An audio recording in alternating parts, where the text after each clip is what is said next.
Welcome to Girl Talk. I'm Nicole D. Miller, author, blogger, speaker, hybrid book publisher, and your host.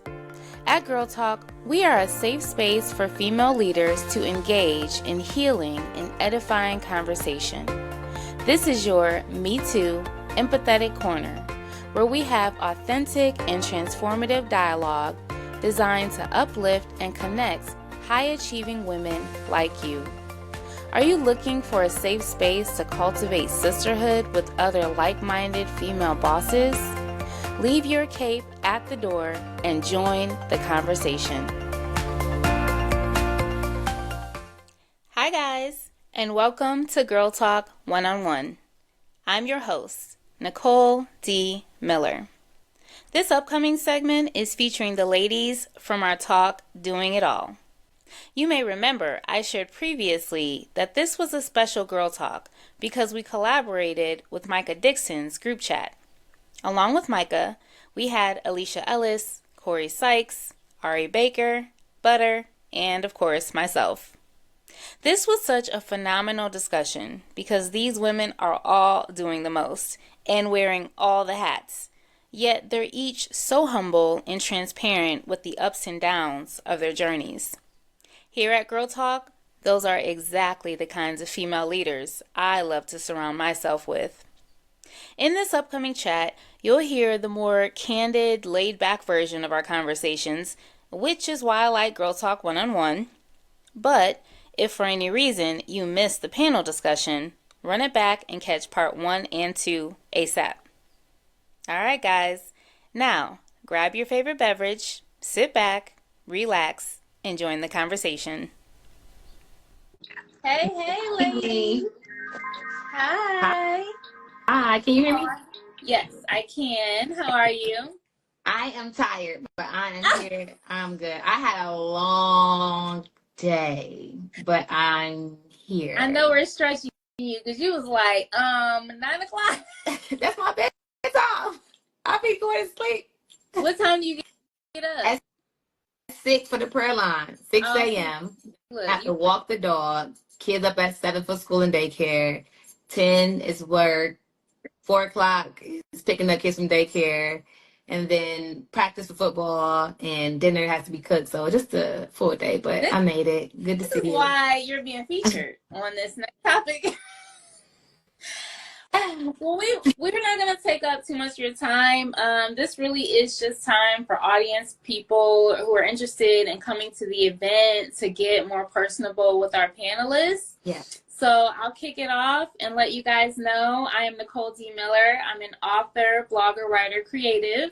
I'm the host of a panel discussion called Girl Talk. We host it quarterly. Our upcoming topic is Doing It All. I know many of you know women around you who are killing it.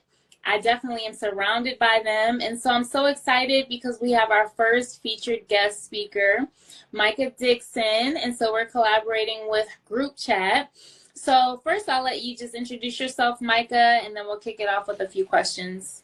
All right. So I am Micah Dixon. You can catch me on the radio in Cleveland, Z1079, weekdays 10 till 3.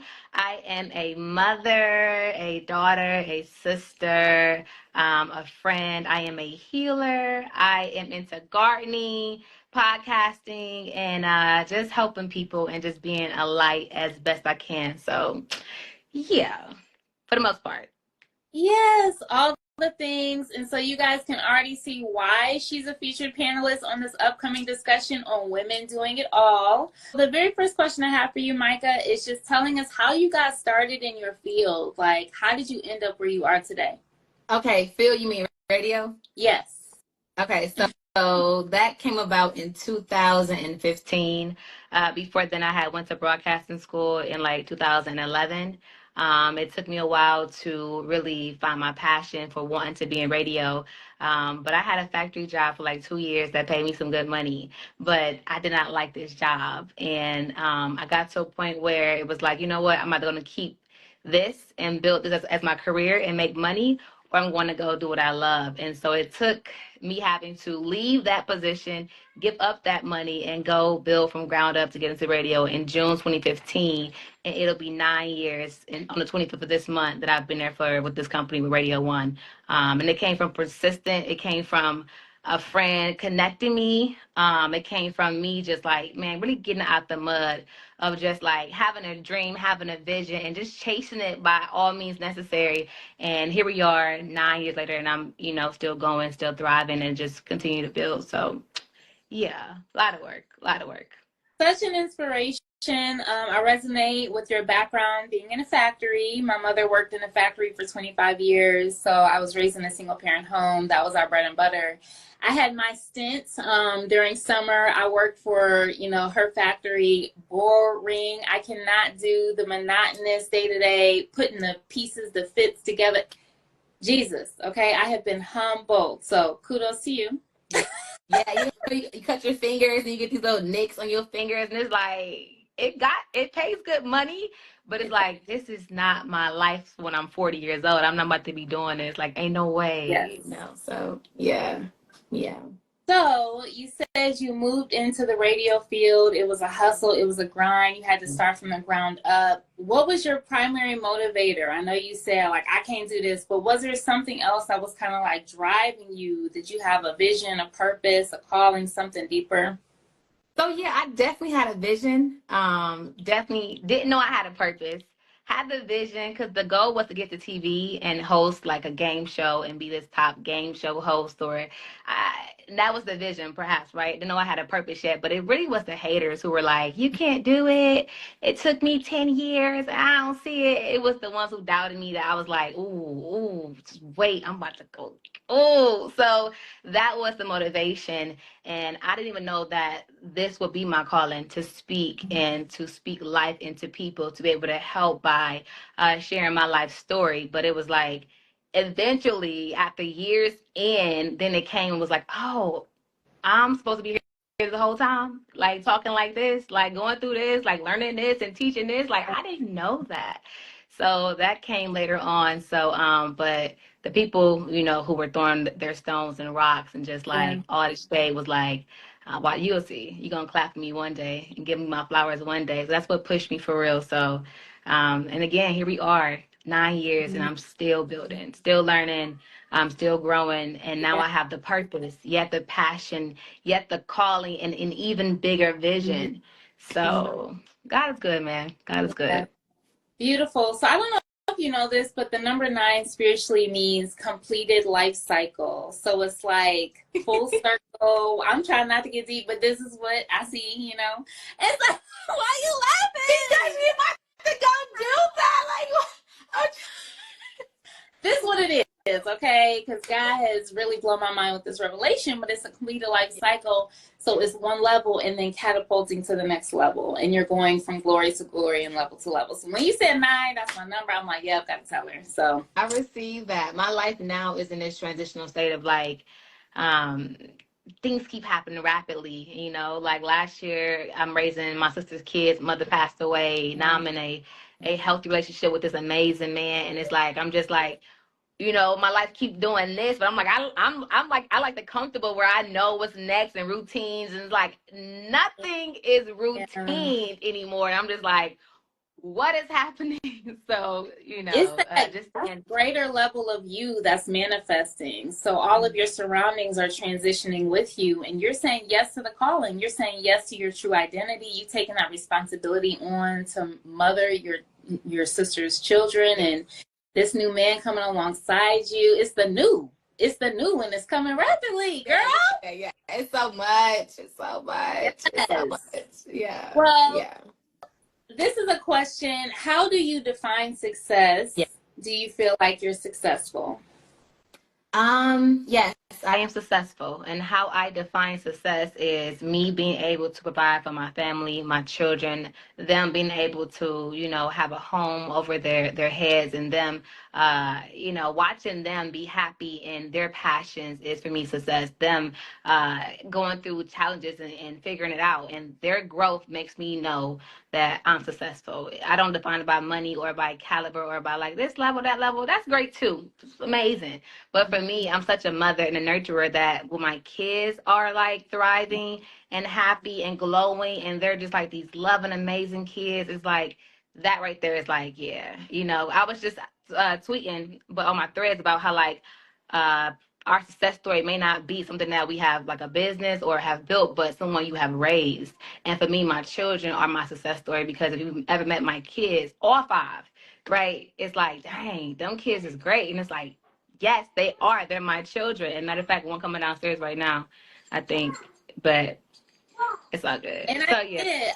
I saw that you tweeted that, and that resonated with me because my mother, my grandmother, her mother, they were all single parents. They had children really young, and they worked so hard to mold the next generation, invest in the next generation. And a lot of them didn't get to walk into the stuff I'm walking in. And so I know, like, that's my purpose. I am the lineage for all of the lack of opportunity they had, the closed doors. I resonate with that for sure.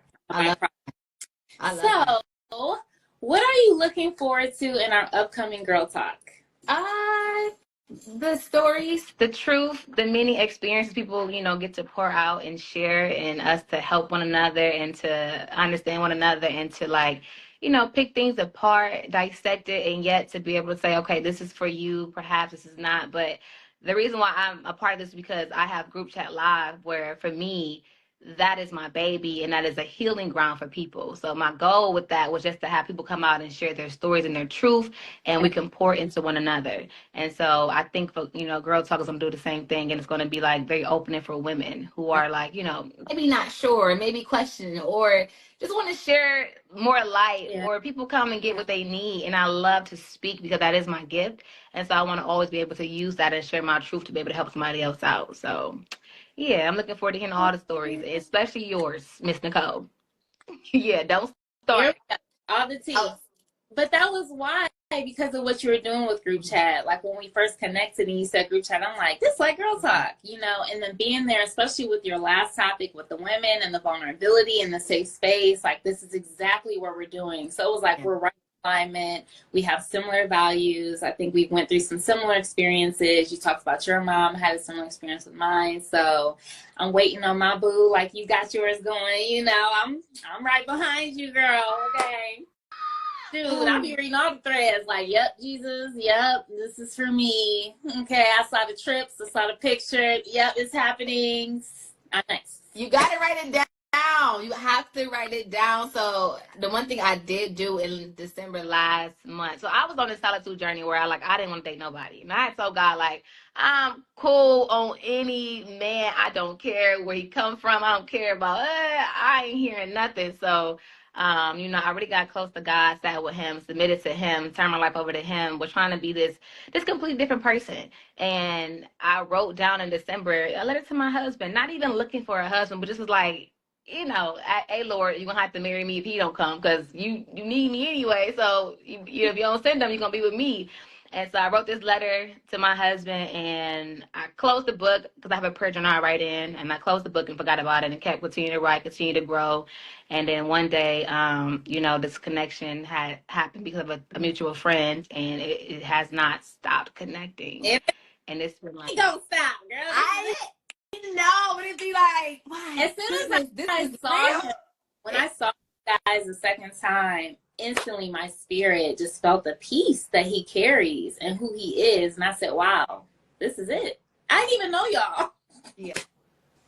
Yeah. He is a different breed. He is his own. He's very unique. He is very kingly. I always tell him, like, your kingship is about to go crazy. You know what I mean? So, yeah, man, this man prays for me every morning, covers me in prayer, me, the kids, my dad, and I just be like, God sent me someone that loves me how he loves me. And for me, that was like, that was very like, oh, this is real. Lord, you really be working. Like, you know what you be doing. Like, my God, I doubted you. And I didn't doubt, but I just was like, you're stuck with me. He was like, no, I got you.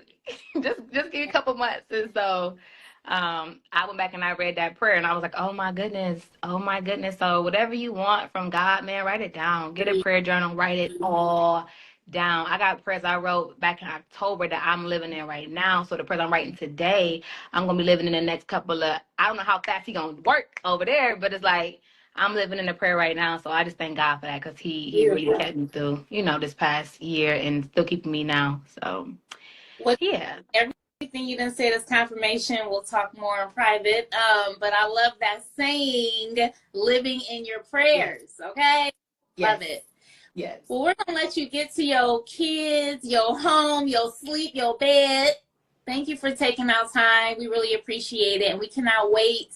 For those of you who do not know, we will be hosting Girl Talk at Ink Therapy Studio in Bedford, Ohio, Sunday from 6 to 9. It's going to be a good time. All of the women are heavy hitters. I admire all of these women.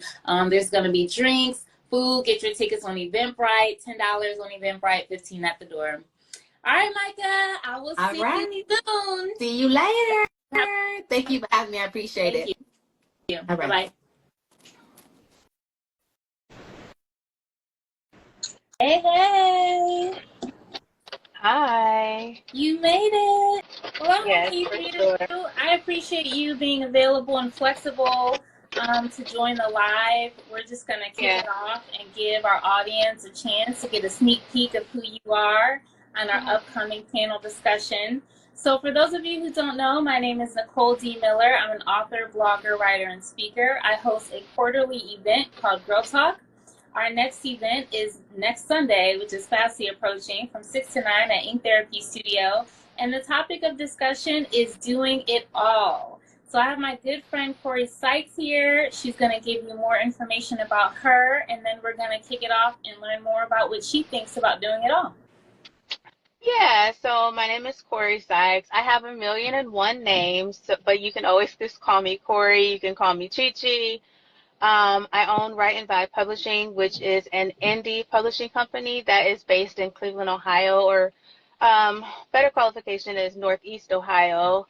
I also write. I write children's books and romance. I wrote romance under Chichima Cherry, and I write children's books under my late mother's name, Karen May. Let me see. Is there anything else y'all need to know about me? I guess since we're kind of talking about doing it all, I also have two daughters. One is in college. One is going to the second grade, and I have a husband, and I also work full time. Woo! Yes, you are doing it all.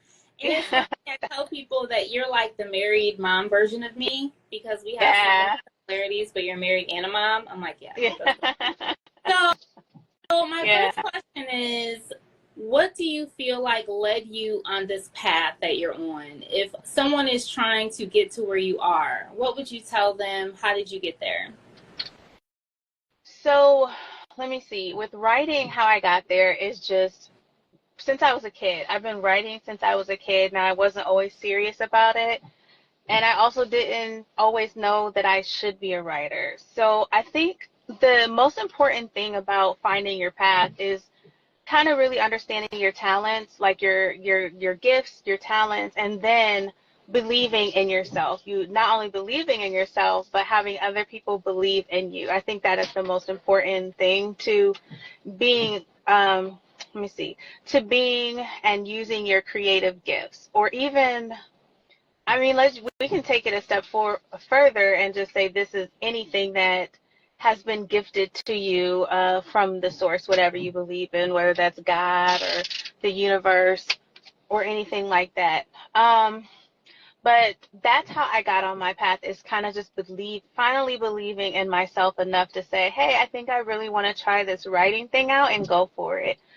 I had a few like family members that also like, I just kind of sent them my draft book and was like, what do y'all think? And they're like, I love it. And that was really the pushes that I needed to continue on.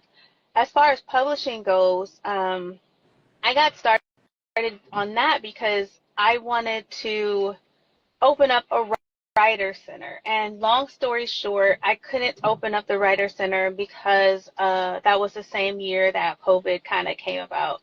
So the purpose of the writer center was always going to be like at some point to publish the stories of the writers in the writer center. And when COVID happened, obviously I was like, well, how can I keep this writing vibe going? And so I was like, well, let me just try and pivot to publishing. And so I started doing a lot of research, taking classes, like, well, what all does it take to publish a book? I had self-published my first book, The Red in Her Eyes, which is no longer available, but it was transformed into, rewritten into Just Like Old Times, which is available. So again, I started taking a lot of classes, just researching, going to conferences, and just trying to figure out how it goes. And even then I had like a general idea of it. And so after that, I reached out to a friend and was like, hey, can we practice? Do you have something that you've written that we could practice on to see like how this publishing thing goes in like real time? And she was like, yeah. And it worked very well. And that was in 2020, and I've been doing it ever since. So that's kind of like a long answer to what or to how to get, to how to get in your purpose and be a publisher. But yeah, that's just my story. My story's long, so. So funny. Now, did you always see yourself as a creative? Because your background is in business like mine, right? Mm-hmm. Was there a shift in your mindset that had to take place, or did you just easily assimilate to being a creative? No, so I wouldn't say that I always considered myself a creative. And even like, so if I take myself back to high school, I remember trying to write some poetry, and I found that poetry many, many years later, and it was just awful. And I don't know why I thought I could write poetry. And so like even back in high school, I'll say, oh yeah, maybe I thought I could be a writer, but then it was like reality hit, and people are like, well, what are you doing after high school? And the only answer was really like, well, I got to go to college. But I couldn't afford to go to college, so I joined the Army, which Was it paid for. ROTC? Did Say you what? do ROTC? No, Okay. no, I did the Army Reserves. So, which basically the Army Reserves is like a part-time Army person. So I went to basic training and everything. I went to Fort Jackson for my training, and then I went to Fort Lee in Virginia for my job training. And then after that, you get to be like a part-time military person. And so I did like 1 week in a month and the 2 weeks during the summer to like train and stay up to date on like Army things.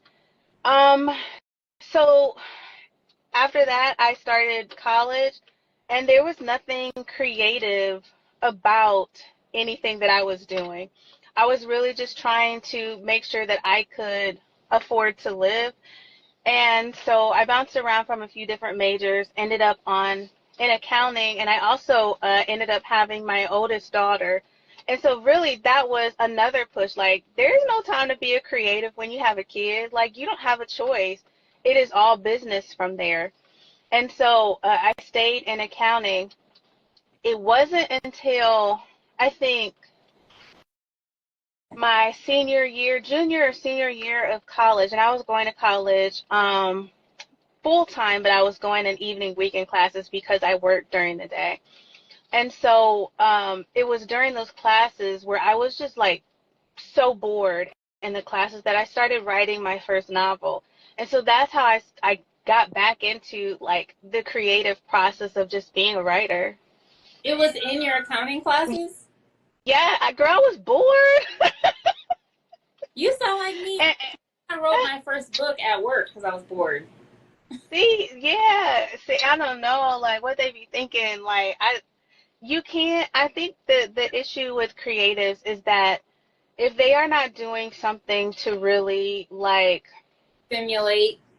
Yeah, stimulate their creativity. They're gonna figure out a way to stimulate it on their own. Like you cannot put a creative in a classroom and be like, sit down and listen to somebody talk about numbers or I don't know. And I say that because there were some classes that I actually enjoyed. But accounting was not one of them. I just happened to have my background in accounting because that's the degree I was like, well, if I need to make money, I know I can make money as an accountant, and that's what I stuck with. Gotcha. I definitely, so my MBA is in accounting, Hmm. but I really struggled with accounting in undergrad. It was like Chinese. I didn't understand it Yes. at all. So Yeah. going back to the faith walk for me, and it really was a supernatural experience to do well when it was horrible. But I Yeah. couldn't get any open doors. There were no open doors. And that's when I started looking elsewhere. And I already was a published author by that time. Hmm. But there was so much of a standstill in my career, and I feel like that is God putting those blocks to trying to show you, go this way. You trying to go this way, go this way. Hmm. So even though I did enjoy it for a season, and I still do it for my business, as I'm sure you do, Hmm. I've never felt fulfilled in Yeah. anything other than creating and writing.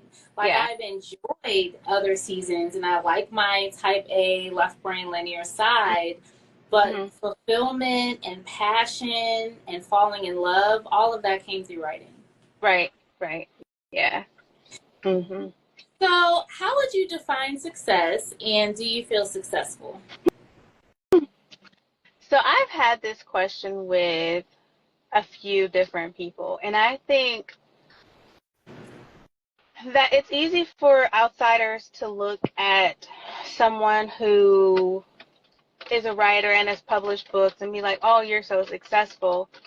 And I don't disagree, but I think myself, the bar gets moved pretty often, right? Because it's like, okay, well, my first measure of success was I just want to publish a book.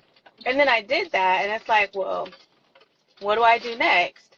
And so I would say that I kind of struggle with the definition of success because it does change for myself. It'll change. Sometimes it's hour to hour. Other times it's like from month to month. It really just depends. So if I were to determine or define success today for myself, I would say that it's being able to live out my dream and live it out in a way that fulfills me, right? And so then I would say, absolutely, I am definitely successful. If you would have talked to me, I want to say 2 days ago, I would have told you I don't feel successful. I was having a moment where I was just kind of like, just really uh, thinking about everything that I've done and where I thought I would be by today. And I was a little bit down on myself. And so, like I said, so the definition of success really just, unfortunately, it varies from day to day. And I've really struggled with that. I don't know if you identify with being the term achiever, like being an achiever. But I think being an achiever, like you said, the goal is always moving. And I blogged about this. I feel more comfortable saying accomplished. Like I definitely feel accomplished. Like I have done some things. Yeah, yeah, But for sure. success, I don't feel like I'm there yet. A level, I guess, you know. Yeah, yeah. But where I believe I'm going and where I want to go, I don't think I'm there yet. Does that kind of resonate with you? Yes, absolutely, absolutely. I'm right there with you. Well, Cori, I really appreciate you giving us the little nuggets in your background. We will look forward to hearing more from you at our next Girl Talk. You Yes, are a newbie, so I'm excited to have you, especially right yeah, before you move. I was like, well, yeah. that's right on time. Right Um, on time. Yeah. so for those of you who still have not gotten your tickets, they are $10 on Eventbrite, $15 at the door. We will be at Ink Therapy Studio next Sunday, 6 to 9 p.m. Come through. It's going to be a good time. We'll have some food. We'll have some drinks. We'll have some good conversation and networking. Cori, is there anything else you want to share? Yeah, make y'all, if y'all want to make a girl feel more successful, y'all can go buy my books on writing5.com or Amazon, wherever you prefer. Amen. Agree. Y'all heard. Support the authors. All right. Yeah. We'll see you on Sunday. Thank you, Cori. All right. Bye-bye. Bye-bye. Don't forget to subscribe, rate, and review this podcast. To continue the conversation, join our Girl Talk community by following @GirlTalkCLE on Instagram and Facebook.com/HTOHB, where you can join the Girl Talk Facebook group. You can follow me personally on Instagram @HTOHB, on Facebook.com/HTOHB, and at YouTube.com/@HTOHB. Feel free to reach out via email info@indiemillerpublishing.com. If you're a writer who wants to take the next steps into becoming a published author, you can book a one-on-one consultation at indiemiller.pub. Just let me know you heard about my publishing house through Girl Talk, and I'll give you a 50% discount on our one-on-one. If you like weekly inspirational nuggets, you can subscribe to my blog and monthly newsletter at NicoleDmiller.com, where you can learn more about me and my writings.